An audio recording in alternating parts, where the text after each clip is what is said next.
এইটা কি হলো বন্য? আজকে মনে হচ্ছে যাওয়া হবে না। আর তোর যা, তুই হাঁটি দেখানে মজা করো, তাই না? তুই হাঁটি যা কোনো যা। পালে একটা গাড়ি মধ্যে কেন ভাগিয়ে দিই গাড়ি মারা রাখতে।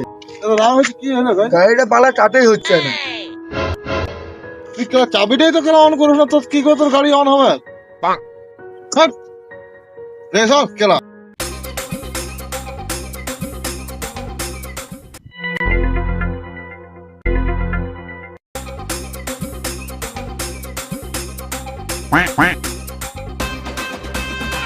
তোকে মেচি ফেটে আছে।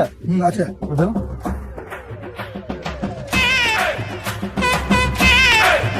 এটা বুঝলি আমার দ্বারা হবে না, গেলাম মেকানিক ডাকি।